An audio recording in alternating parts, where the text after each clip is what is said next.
నారా లోకేష్కి ఐటీ శాఖతో పాటు విద్యాశాఖ కూడా ఇచ్చారు. దీంతో ఇప్పుడు ఉపాధ్యాయుల డిమాండ్లు లోకేష్ ముందుకొచ్చినాయి. అందులో తాజాగా మంత్రి నారా లోకేష్కి విద్యాశాఖను కేటాయించడం మీద పలు ఉపాధ్యాయ సంఘాలు హర్షం వ్యక్తం చేశాయి. ఈ సందర్భంగా విద్యాశాఖలోని వివిధ సమస్యల మీద విన్నవించాయి.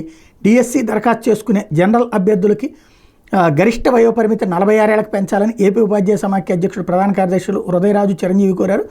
పాఠశాల విద్యలో ప్రాథమిక విద్యను నిర్వీర్యం చేసే వివాదాస్పద జీవో 117ని రద్దు చేయాలన్నారు. ఉన్నత పాఠశాలలో విలీనం చేసిన 3, 4, 5 తరగతులు వెనక్కి తీసుకురావాలని, ఈ విధానాన్ని నిలిపేయాలని ఏపీ ప్రాథమిక ఉపాధ్యాయుల సంఘం రాష్ట్ర అధ్యక్ష ప్రధాన కార్యదర్శులు గణపతి ప్రకాశ్రావు కోరారు. ప్రభుత్వ పాఠశాలలో ఆంగ్ల మాధ్యమానికి సమాంతరంగా తెలుగు మాధ్యమాన్ని అమలు చేయాలని ఉపాధ్యాయ సంఘాల సమన్వయ వేదిక గౌరవ అధ్యక్షుడు ఒంటేరు శ్రీనివాసరెడ్డి విజ్ఞప్తి చేశారు. ప్రాథమిక పాఠశాలలోని 2 టీచర్లు ఉండాలని, ఉన్నత పాఠశాలలో గ్రేడ్ 2 ప్రధాన ఉపాధ్యాయ పోస్టుల్ని పునరుద్ధరించాలని పీఆర్టీ అధ్యక్ష ప్రధాన కార్యదర్శులు కృష్ణయ్య గిరిప్రసాద్ ఆయనకు విజ్ఞప్తులు చేశారు.